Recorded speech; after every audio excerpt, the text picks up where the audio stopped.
नमस्कार प्रिय भैया, आज हम कक्षा कला वर्ग विषय कक्षा एकादशी विषय इतिहास का भाग 2 यानी जिस पाठ का हम अध्ययन कर रहे हैं अध्याय 1 समय की शुरुआत से उसी का जो है वीडियो क्रमांक 2 को यानी हम उससे आगे के अध्याय को पढ़ने का प्रयास करेंगे।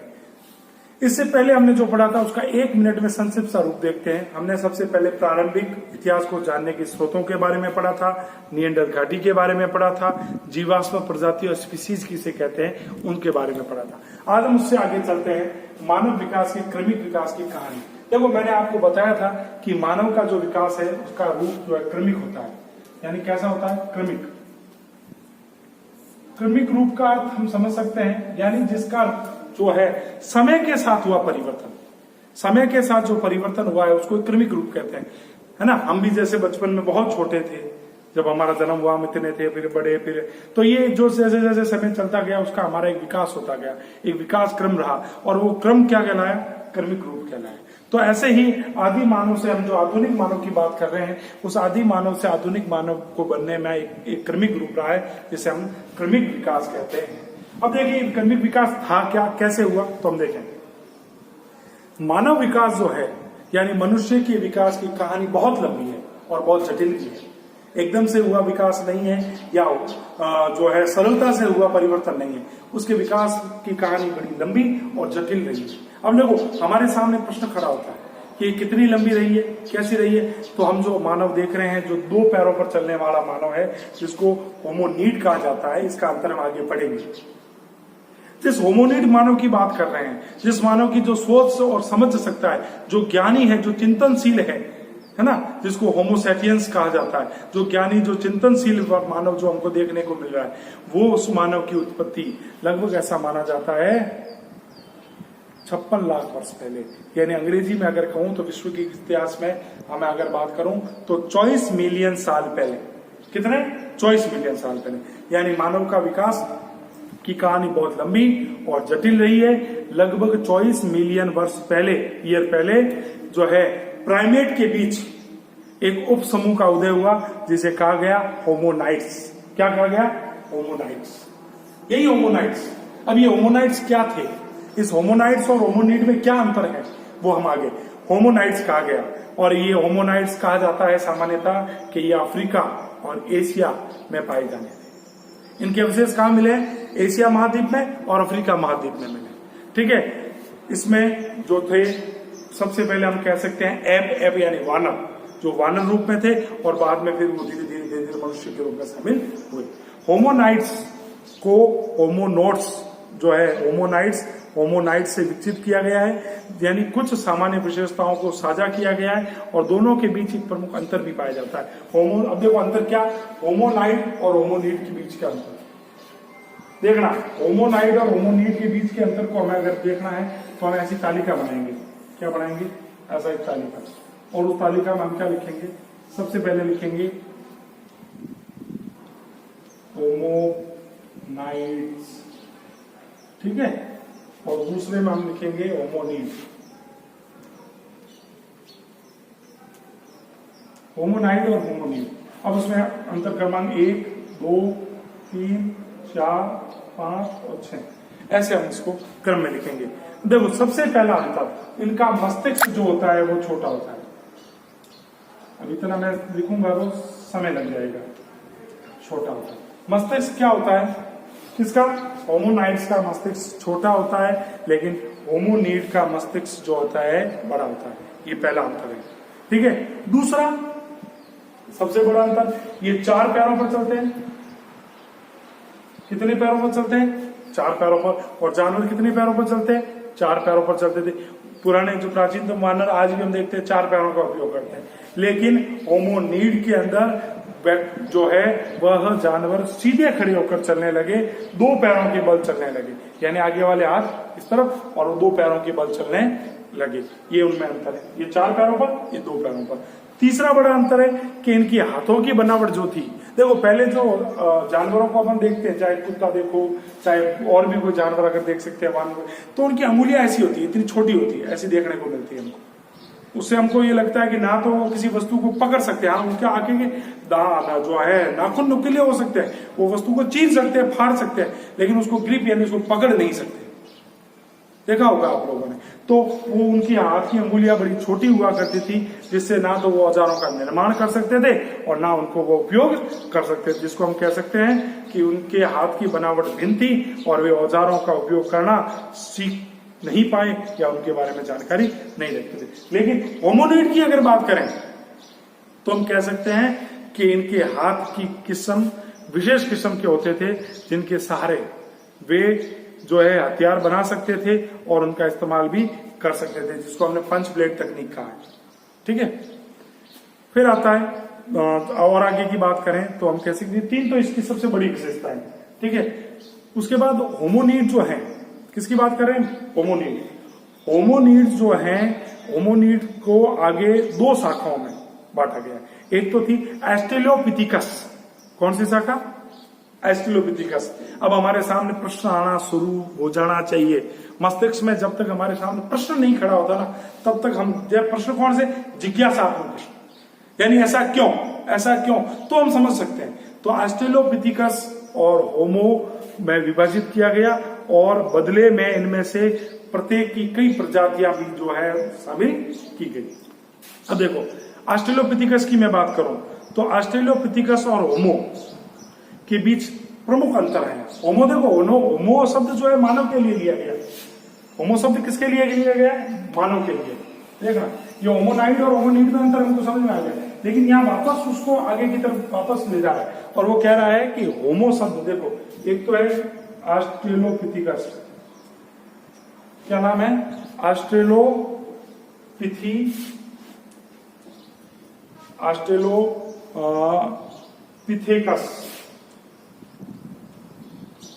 ये ऑस्ट्रेलोपिथिकस, और दूसरा भाग जो बताया गया है वो बताया गया होमो। अब देखो होमो का यहाँ शब्द मानव से, तो ये तो समझ में आ गया, लेकिन ऑस्ट्रेलोपिथिकस क्या?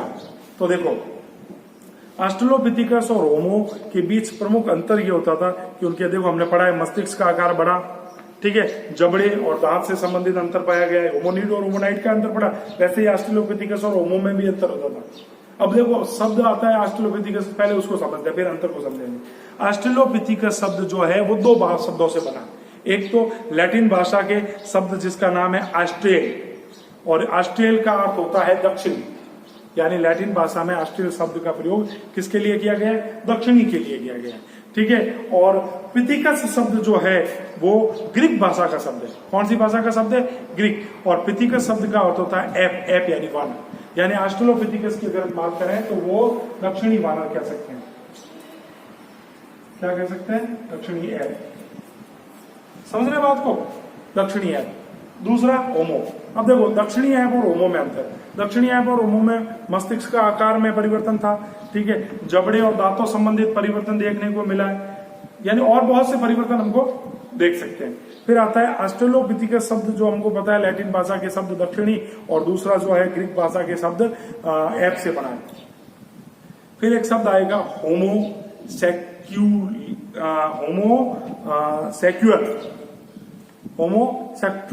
जो शब्द जो है वो लैटिन शब्द है जिसका अर्थ होता है पुरुष।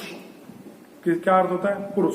हालांकि वहां महिलाएं भी थी, ऐसा नहीं कि महिलाएं नहीं थी, महिलाएं भी थी। वैज्ञानिक कई प्रकार के अंतर होते हैं, वैज्ञानिक अंतर जो है देखते हैं तो कई प्रकार के अंतर देखने को मिलते हैं।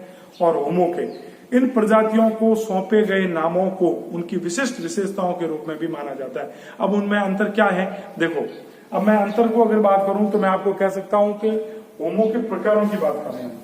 किसकी बात कर रहे हैं? होमो के प्रकार। देखो, मानव के विकास की कहानी तो हमने समझा कि क्रमिक रूप है। 24 मिलियन वर्ष पहले इसका, यानी 56 लाख वर्ष पहले होमोनिड और होमोनाइड में अंतर हमने पढ़ लिया। ऑस्ट्रेलोपिथिकस और होमो क्या है उसका अंतर पढ़ा। अब हम होमो के प्रकारों के बारे में पढ़ते हैं। ऑस्ट्रेलोपिथिकस को एक बार रिले रखते हैं। होमो के प्रकारों की बात करें तो होमो के प्रकारों को जानने के लिए हमको 3 प्रकार की भागों को जानना पड़ेगा। ऐसी एक सारणी हम और तैयार करेंगे, इसमें 3 भाग करेंगे। कितने भाग करेंगे? 3। जिसमें पहले भाग में हम लिखेंगे जिसमें होमो के प्रकार, क्या लिखेंगे? होमो के प्रकार। दूसरा भाग जो करेंगे उसमें उसका अर्थ लिखेंगे, यानी ये क्या है। और तीसरा जो हम भाग करेंगे उसमें जीवाश्म मिले, यानी जिसके अवशेष मिले, जीवाश्म मिले, ये 3 भाग। अब यहाँ होमो के प्रकार के अंदर उसका समय अंतराल भी लिखना है, जैसे नीचे क्वेश्चन में। तो सबसे पहला उसका भाग जो होमो का बांटा गया है, होमो का सबसे पहला भाग है होमो हैबिलिस। होमो हैबिलिसस, होमो हैबिलिस जिसको कह सकते हैं, इसका समय अंतराल था 2.2 मिलियन लाख, यार सॉरी 2.2 मिलियन लाख नहीं, यहाँ लाख और मिलियन 2.2 मिलियन वर्ष पहले। कौन सी बात कर रहे हैं? होमो हैबिसियस। होमो हैबिसियस का समय अंतराल 2.2 मिलियन साल पहले। वो कैसे व्यक्ति थे? वो उपकरण बनाना जानते थे, यानी होमो हैबिलियस जो थे वो उपकरण के बारे में जानकारी रखते थे। इनके कहाँ अवशेष मिले हैं? तो हम कह सकते हैं, देखो, उपकरण बनाना जानते थे, और यह पूर्वी अफ्रीका, मुख्य रूप से कहा पूर्वी अफ्रीका, उसके अलावा इथोपिया, पूर्वी अफ्रीका में एक स्थान है जिसका नाम है ओमो, ओमो, और इथोपिया, और एक और स्थान है जिसका नाम है आल्डुवार्ड गार्ड्स, यहां पर मिले। कौन से लोग, कौन से जिसकी बात कर रहे हैं? होमो हैबिलिस की बात कर रहे हैं हम, ठीक है। दूसरा आता है होमो इरेक्टस। कौन सा? होमो इरेक्टस की बात करें, पहला भाग ये, दूसरा होमो इरेक्टस। होमो इरेक्टस की बात करें तो होमो इरेक्टस का कालखंड जो रहा है वो 1.8 मिलियन वर्ष पहले। कितना रहा है? 1.8 मिलियन वर्ष पहले। ये लोग जो थे वो काफी ईमानदार आदमी माने जाते थे, ठीक है। और ये तो इनका अर्थ हो गया। ये इनकी प्रजाति अफ्रीका और एशिया में पाई जाती है। यहाँ अफ्रीका और एशिया, इनकी प्रजाति अफ्रीका और एशिया दोनों महाद्वीपों में देखने को मिलती है। उसके बाद आता है होमो सैपियंस का कालखंड जो रहा है वो 0.8 मिलियन वर्ष पहले रहा। कितने? 0.8। होमो सैपियंस का कालखंड 0.8 मिलियन वर्ष पहले रहा, ठीक है। वह ज्ञानी व्यक्तियों में माने जाते थे, जिनको किसी न किसी बारे में ज्ञान था, जो सोच और समझने की क्षमता रखते थे, उनको होमो सैपियंस कहा जाता था। यह अफ्रीका, एशिया और एक और महाद्वीप यानी यूरोप में भी इसके अवशेष मिले हैं। यानी हम कह सकते हैं कि होमो सैपियंस जो है वो यूरोप, अफ्रीका और एशिया तीनों महाद्वीपों में जो है देखने को मिलते हैं। फिर आता है हमारे पास तीसरा बिंदु आता है होमो सैपियंस के जीवाश्म। इसको मैं हटा देता हूं।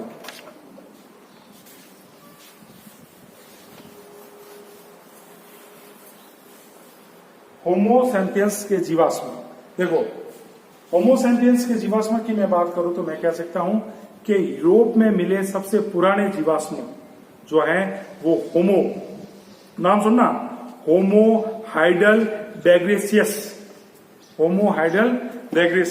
और दूसरे थे होमो निएंडरलैथिसियस, होमो हाइड्रोब्रगिसियस और होमो निएंडरलैथिसियस, ठीक है। ये दोनों प्रकार की प्रजातियां होमो सैपियंस की प्रजातियों के अंतर्गत आती है। होमो सैपियंस के अस्तित्व के बारे में प्राचीन साक्ष्य जो है वो अफ्रीका में मिले और उनके विभिन्न भागों में इनके अवशेष देखने को मिलते हैं। होमो सैपियंस जो है उसके शुरुआती जीवाश्म जो है स्थान है निएंडरबर्ग में, और होमो जिसके लिए उसको होमो निएंडरबर्गिसिस कहा जाता है, और दूसरे जो अवशेष है वो निएंडर घाटी में, इसलिए उसको होमो निएंडरलैथिस कहा जाता है। इसी के नाम पर आधारित रहे होमो सैपियंस के 2 भाग, एक तो है होमो हाइडेलबर्गिसियस और दूसरा है होमो निएंडरलैथिसियस, इनके बारे में। अब आगे के जो भाग है, तीसरा भाग जब हम इस वीडियो का पढ़ेंगे उसमें जो है आधुनिक मानव के जीवन के बारे में, क्षेत्रीय नियंत्रता मॉडल के बारे में, प्रतिस्थापन मॉडल के बारे में, उनके भोजन के बारे में, उनके कार्यों के बारे में अध्ययन करेंगे। कुछ इसके छोटे प्रश्न बनते हैं, यानी मानव विकास के क्रमिक रूप को समझाइए, होमोनीड होमोनाइड के अंतर को बताइए, ठीक है। उसके बाद जो है होमोस के जो कालखंड के अनुसार उसका वर्गीकरण और होमोसैपियंस के दो भागों को जो है उनके नामों को उनके स्थान के आधार पर वर्गीकृत कीजिए। ऐसे 4-5 प्रश्न हमारे बनते हैं जो गृह कार्य में हमको शुद्ध रूप से जो है अपनी उत्तर पुस्तिका में लिखने हैं। धन्यवाद। आगे की बात के लिए।